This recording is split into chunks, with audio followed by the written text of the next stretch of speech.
I did a video about this aquarium right here, and I got zero interest, and that's fine. I don't need anybody to care, but this is my hobby, and I love it. So I'm going to make videos about it, because again, it's my hobby, and I love it. And so we are sitting in my fish room right now. I have converted half of my garage into a fish room. Well, maybe a little less than half. My fish room is about, I think it's about 12 by 20 or so.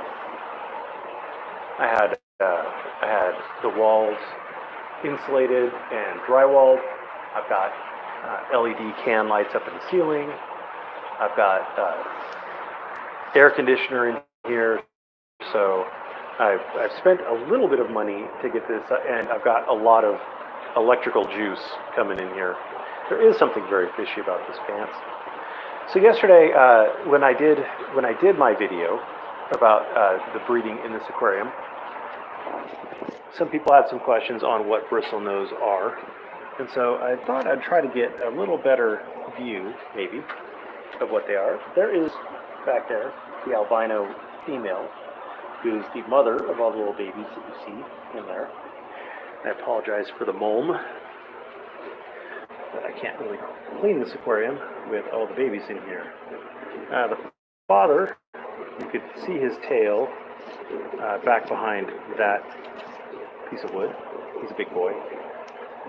And then currently I have in here, you can't really see it because it's back in there, there is a long-finned albino male who's, I believe, sitting on a clutch of eggs that was laid by that red bristlenose back there, who's on the back side of that valve plant.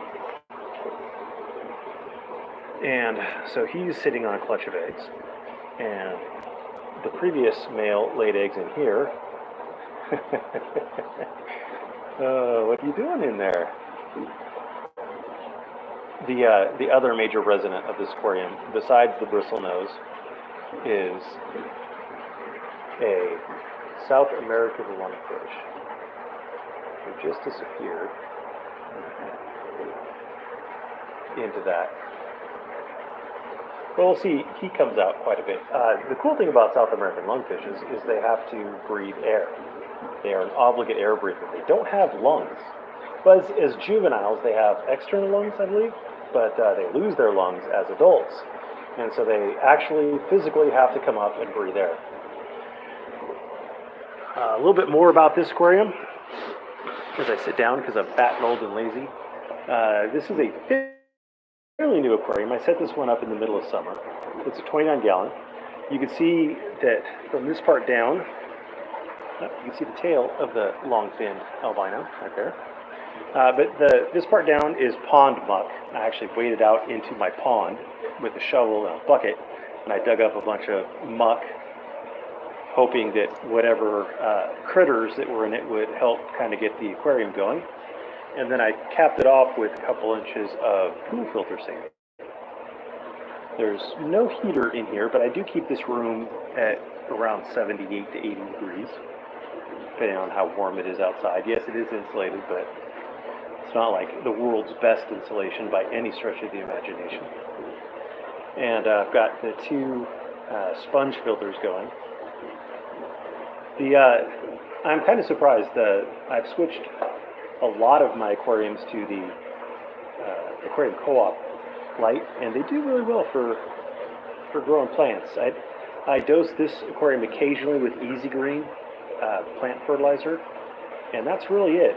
I don't use any CO2 in this aquarium, and it works really well. Oh, here he comes. Here's my boy. There's my boy. He's freaking cool. He's got the South American lungfish, unlike the African lungfish, has really tiny little limbs. The African lungfish has much longer, skinny limbs. They look like little whips. And then the Australian lungfish is a protected species. You can't keep it, or at least not without a license. See his tiny little limbs? Look at him go! Look at him go!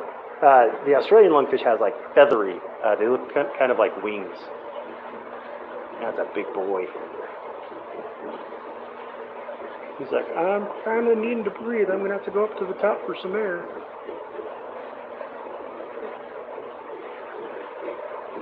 Bloop. Get a nice big mouthful of air. A lot of times he'll just be chilling inside the plants up there in the corner. Nice and high up. And again, I apologize about the mold, but there's all these little babies in here, and they are in and out of that mold. So then, let's see. The next aquarium is this aquarium up here. Crawfish? No, I have not had crawfish. Well, not in a long time. In fact, at the beginning of summer, I had some crawfish in with the native fish that I had, and they were promptly eaten. So I had them for a very short period of time. So this aquarium it's 20-gallon long. It's got a cheapy Hydralite and then a cheapy Home Depot light, because the cheap Hydralites are very cheap and they don't grow anything worth anything. This has a pea gravel substrate. It's got an AquaClear 70 back filter on it and an undergravel filter with a single upload tube. The jungle, no, it's not jungle valve, that's an Italian valve that you see planted in there. I just planted that today. I ripped it out of another aquarium. And I'm going to see if I can't grow it in pea gravel. Let's see if I can figure out when well, thank you for calling, Semper Fi Patriot. The paint drying video will probably be next week. There is a flying fox in there. This big boy, I've got two of these guys. These are Siamese algae eaters. That guy kind of under the rock, that's an L124 pleco. The guy looking at us from behind the rock, that is a Senegal, the correct name is Bashir, but I always call them bikers. The guy in the piece of PVC, and this guy, these are striped Raphaels. There's another L124 pleco on a piece of wood. And then back towards the back, usually, yeah, you can see it kind of down in there. Down there, there are two, I believe, striped Raphaels. And that's what's running that tank. That hornwort I've had in there forever. The hornwort does really well in here, in this particular aquarium. But this is the only plant I've ever had in here. And if you have any questions, you can just let me know or ask them or whatever. This aquarium has two of the cheapy Hydralites. And, oof, it's bad. This aquarium doesn't go crap. I just added those Italian valve in the back. Up in the front, you see some dwarf sage. It started off planted back in the same corner that the Italian valve is now. Yes, I did put pants on for the reflection. You don't get to see my dick. Not without buying me dinner first. But it never grows. Plants don't grow in here. So I've added some jungle valve. We'll see if the inhabitants will let it stay at least close to the bottom. There's plenty of food in here. You can see like a Queen Anne's Sisters pleco that's surrounded by a bunch of snails back there. A ton of food goes in here for the three fairly large, at least for the aquarium bikers. But the plants don't grow. There's also inside the log.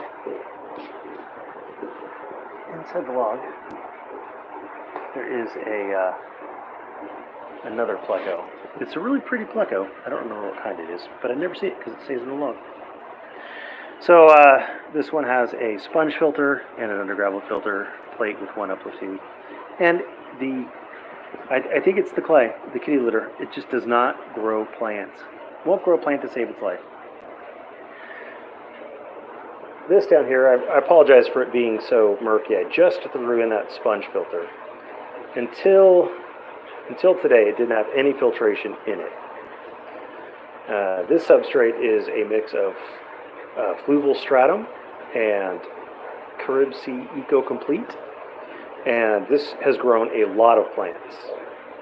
And I pulled out just a massive bunch of plants today out of this bad boy. It does have CO2 injected in it.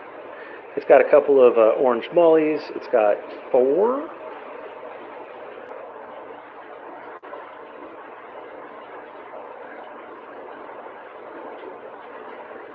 Yes, I saw you ask me about that, Ed. It's not really a topic for this video. I have looked into it. The case that the judge cited was where the person was trespassed from inside a public building, not a public sidewalk. And there is a difference between a public sidewalk and a public building. And you should be able to tell that because the case that the judge cited Adderley versus Florida. If you remember that case, it's where a group of protesters went onto the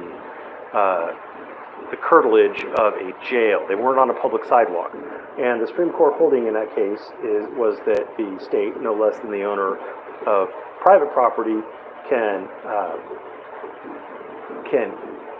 limit the use of the property to its lawful intended purpose, which that language doesn't make you think that you can trespass someone from a public sidewalk. And so the case that the judge cited relied on Adderley. So, then you'd have to wonder how it would deal with like U.S. versus Grace or Coquinda. And, Grace was the one where the Congress passed a law about protesting on Supreme Court property. And the Supreme Court found that law to be unconstitutional because it would affect the sidewalks that look like traditional public forums. They look like your normal public sidewalk, except technically they were on Supreme Court property.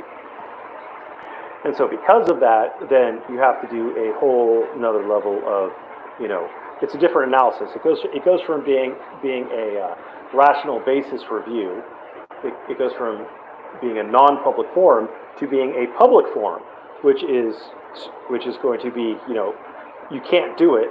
It's strict scrutiny unless it's a reasonable time, place, or manner restriction. Now, with allowing cops, and if you look at the Arizona trespass statute as well, I think section B or C, I think it was section B or C, says something along the lines of the police officer basically can act if he's been authorized by the owner of the property. And I don't have the statute in front of me, obviously, so it's like Arizona Revised Statute 13-1502B. I'm going to go with 1502B. It might be different, but that's what I'm going to go with. But it says that the officer can act, with the authority, like if he's been authorized by the owner of the property. Well, in this case, the police officers weren't acting at the request of the owner of the property. They were acting basically as if they were the owners of the property, which is problematic. And then the final thing, the reason why they were trespassed from that property, from the public sidewalk, was because they were engaged in speech. Now, I don't like what they were saying. I'm not endorsing what they were saying, but it is speech. And any restriction on speech in a traditional public forum has to be a time, place, or manner restriction, or else it has to survive strict scrutiny. And in this particular instance, you are literally leaving it up to officer discretion to say whether or not they want to or can trespass somebody. Whenever the officer wants to, according to the interpretation that the judge gave, that officer can trespass anybody at any time for any reason from the public sidewalk, which is absolutely fucking ridiculous. Now, if you look at the analysis that the judge gave, that would have been fine for an interference kind of charge, disorderly conduct charge, which I think they were already hit with, but interfering, obstructing, resisting, that kind of statute would have been fine for what they were doing. The officers were trying to conduct an investigation, and these guys were interfering with their ability to conduct the investigation. That's the analysis she gave, but she framed it in terms of a trespassing statute. She said that they were committing a continuous trespass by staying on the sidewalk, and I'm not buying it. If she had limited her holding to they were being trespassed off of the private sidewalk, the internal sidewalk on that apartment complex, or the parking lot that was attached to and for the purpose of and owned by the apartment complex, I wouldn't have had an issue with it. But yeah, I do think they should appeal. I do think there's grounds for appeal there. Because I don't think that the trespass statute should apply to that. Now, can you be trespassed from a sidewalk? Yeah, you can. Like, say for example, if the street's been closed for a street fair and you have to buy a ticket to get in. Well, if you sneak in, then they can trespass you, right? But they don't trespass you from that sidewalk permanently, obviously. And even in this case, it doesn't sound like the auditors were being trespassed permanently. It sounds like they were being trespassed like while the officer's investigation was underway. So it just doesn't make any sense. It's just not a very good analysis that the court did, and the case law I don't think applied. So anyway, back to this aquarium that we were talking about. It is cloudy because I did rip out a bunch of plants. It has a Eco-Complete and Fluval Stratum substrate. It's got 2 of the golden mollies, 4 of the long-finned albino cories. Back down there, behind the rabbit snail, there is a blue phantom pleco, and there's a couple of Siamese algae eaters in there as well. And there's an assassin snail in there too, which is really cool, because I didn't buy him. He must have come in on a plant or something, but yeah, there's an assassin snail in there. So, yay, cool. So the reason why this is so cloudy is because I ripped plants out, and some of the plants obviously I put in there, some of the plants I put in there, and some of the plants I put in here. Until yesterday, this was a bare bottom tank. Yesterday I pulled all the fish out of this aquarium, and I added the substrate. The substrate is 20 pounds of ADA. The ADA, I don't know if you can see it, they're the big round balls. Just under 20 pounds. I think it's like an 18 or 19 pound bag of the Fluval Stratum, and then a 20 pound bag of the Eco-Complete. So this doesn't have any fish in it yet. I think I'm going to put my Turkana jewels in here. Maybe a couple other fish, but we'll see. All the plants that are in here were in there, and obviously, like that giant Amazon sword was just being smothered to death. That little Amazon sword that looks like it's dying on the far right was being smothered to death. So hopefully these plants will do much better here with lots of fertilizer and room to grow. This has an Aquaclear 110 filtering it, and that's an F-Zone something or the other stainless steel canister filter. So there's that. Next aquarium is a 55-gallon tank. It has 2 sponge filters and an underground filter plate with 2 upload tubes running. We've got 3 of these Royal Flex in here, which are totally cool, totally rad. My beautiful electric blue Acaras, which I'm very, very stoked about. A giant super fat Siamese algae eater, and back in the corner there is a hybrid Synodontis, and then these tetras are bleeding heart tetras. There's the bleeding heart tetra right there that has that gook on them. These always have the gook on them. I don't know why or how to get rid of the gook. I've used Icex, Melifix, Pimafix, ProziPro, copper sulfate, erythromycin,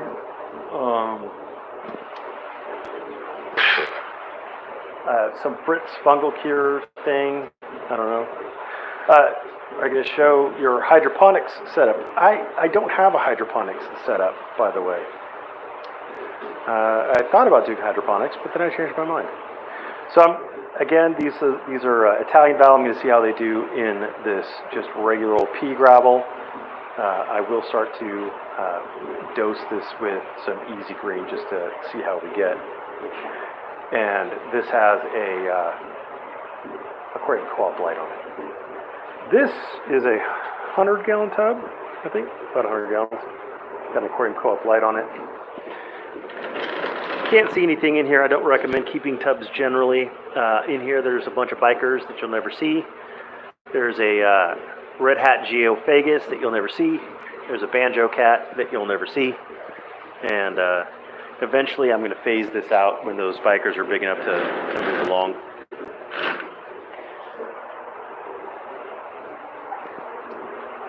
These are Turkana Jewel cichlids. This is a quarantine tank, 20 gallon with a Hygrolite on it.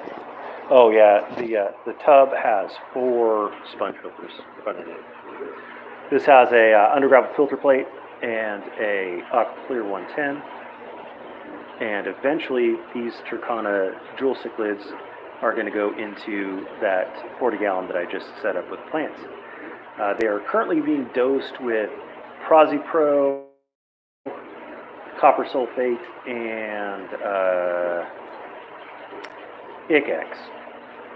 Because they flash from time to time, and I don't know exactly why. I also added 1 dose of Melifix and Pimifix, just in case. But I haven't seen any outbreaks of any fungus or bacterial or anything like that. So I don't think there's any issues along those lines. But they do keep, well, they will occasionally flash, and I don't like that. I'm a big believer in, yeah, it is all fresh water. I am only a freshwater guy. I don't like salt water. Well, I don't keep salt water. It doesn't interest me. So, so these guys are going to stay quarantined and stay treated until they stop flashing. This is another 40 gallon tank with another cheap Hygrolite on it. This is also kind of a quarantine tank until I figure out what to do with these guys or until they get bigger. I've got some baby bikers in here, fishiers. I've got a small orange pike. No real sharks. I've got a, well, in here, you see that red tail kind of poking out there? That's a red-tailed black shark, which is technically a barb, not a shark. But they call it a shark, so great. There's also a couple Synodonts catfish in here, a Flaventus and a featherfin squeaker. Little bikers. I've got 2 sponge filters, an Aquaclear 110, and 2 bubble discs in here. Another 40 gallon tank. It depends on the pleco, I guess. Like some are meat eaters, some eat biofilm. No, coral would be salt water, no coral. But I don't really find plecos to be very good algae eaters, just generally speaking. I mean, I've got a ton of them. I love plecos, but as far as being good algae eaters, they're mediocre at best, I would say. So this aquarium has my Starry Night cichlid. He's a Madagascar cichlid who's decided he wanted to redecorate. I had some jungle val planted in here. It's been in here for a hot minute, but it's now been uprooted.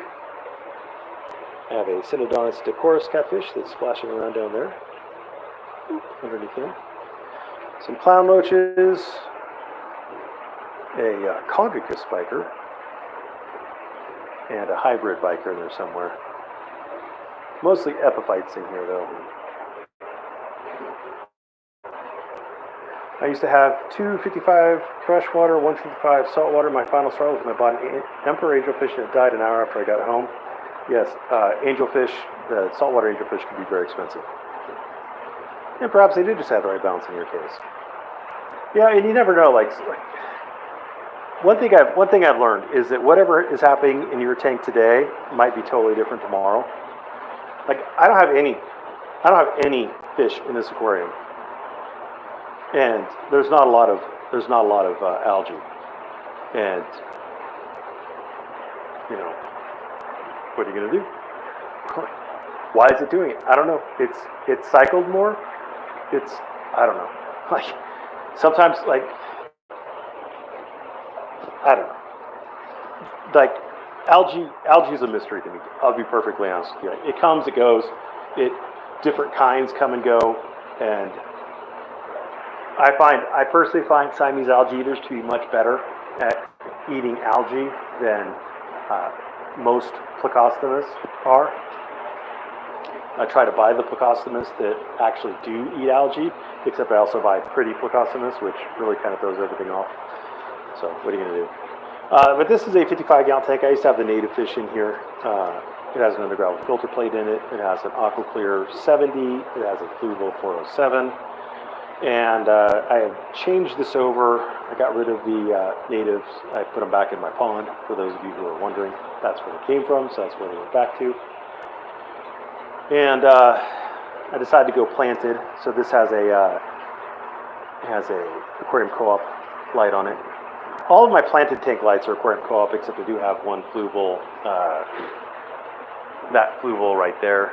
And then in the house, I also have another Fluval 3.0. So I've got two Fluval 3.0s, but they're, I don't know. I don't like the app stuff as much as a lot of people do. I like just to have everything on the little controller, throw it on a timer, and you're off to the races. So the app stuff just, I don't know. I don't need it. I don't want it. So this aquarium, I think the Tegelsi bikers, I think I'm going to throw some bikers in here along with a few other fish, but I'm going to give this time for all the plants to get nice and rooted. This has been going for about a week now. I'll probably give it another 2-3 weeks, maybe another 4 weeks before I actually add fish to it. But yeah, I'm pretty happy with it. It's going pretty nice. No algae. No algae going on any of the leaves or anything like that. There's some remnant algae from before I planted it that some of the Malaysian trumpet snails are working on, but man, it's going pretty nice. And then this is the big tank. This is the 8 by 4 by 2.5. And obviously you can tell that I really love bikers, fish shears. You see that pile of them back there. Some of those guys back there, like that big boy up front, the big boy coming towards us too, like this big boy right here, they're all about 18 or so inches long. Got a whole passel of bikers back in there. All different kinds, mostly English areas, but all different kinds. I've got the Phantom Pleco back over in there. I've got a blue Phantom Pleco. You can see the tail of a Megalodorus or wing in there. There's another Pseudodonus separatus down in there. I did get some new fish. So most of these fish, you guys, if you've watched my previous video on my fish room, have seen these guys. But that pike right there with the red, Xingu pike, he is new. Very much enamored with him.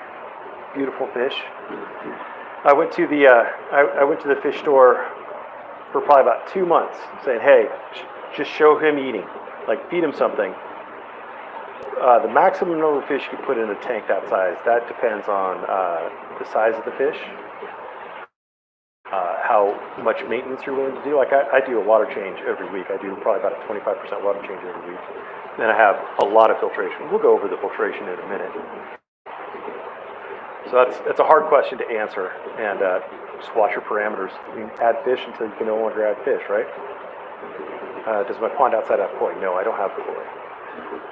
But anyway, that's the red Xingu pike, so he's a cool addition. And then another cool addition, I don't know if you can see him.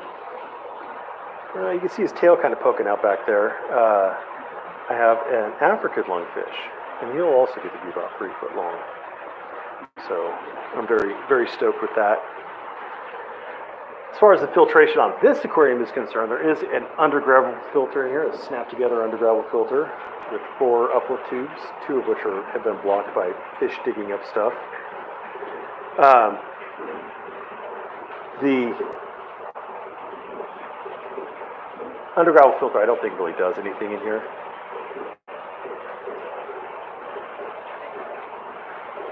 Only one swordfish. Yeah, only one swordfish.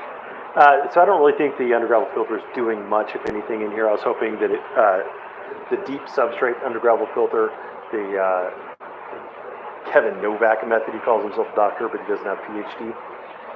I was hoping that would work. Oh yeah, I tried. My poor plant.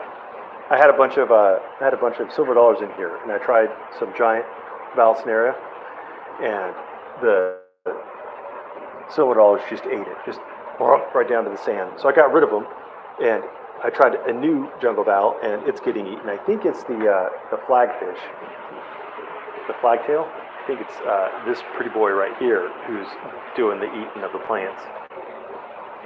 So yeah, as far as the outer grout filter, I don't think it does a lot. Hopefully it does something, but whatever. I've got two overflows. The overflow on the left, well, they both end up in the same place, but I'll pretend that they're different for difference's sake. The overflow on the left goes down into this 125-gallon sump. It goes through a 200 micron filter sleeve.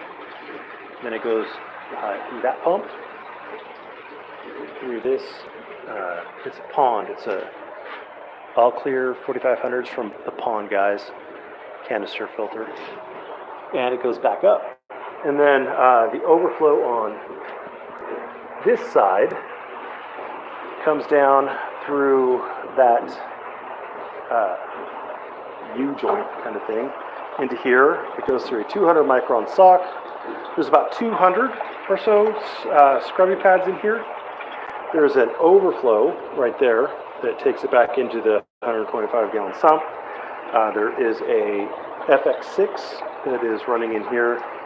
But anything that doesn't go through the overflow will go down through this bottom. There's a bypass through there into here, where I've got a moving bed filter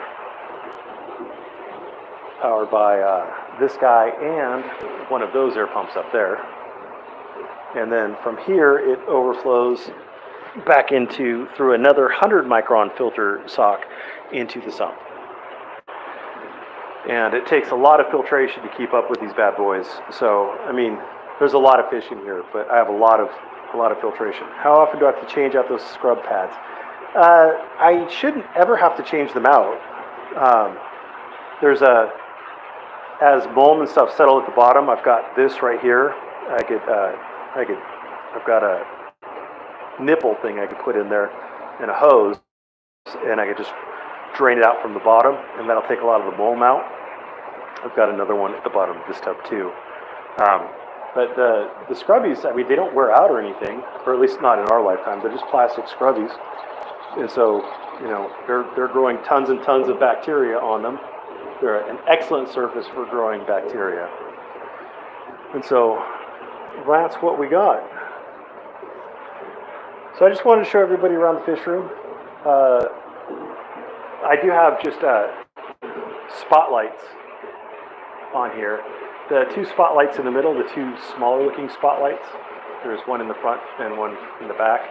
Those come on an hour before the other four come on, and they go off an hour after the other four go on to like show sunrise, because they're a warm white and the other four are daylight. And then they also come on an hour before the big ones, the four, go off, and they stay on an hour after the other four go off to show sunset. So there's that. And then someone was saying something.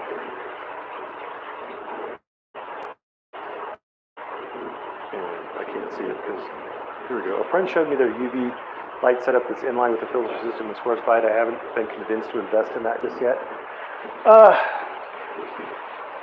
I've had UV filters, like this guy comes with a UV filter built into it, UVC, but I don't turn it on. The one time I turned it on was when I was having a outbreak of cyanobacteria. Like it's a blue-green bacteria that grows all over your sand. I turned that on, and that cleared it up.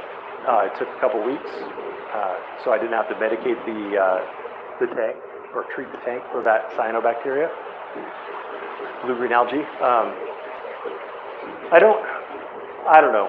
I watch a lot of koi channels, like pond channels, and just about all of them have the UV sterilizer or UV clarifiers on them, and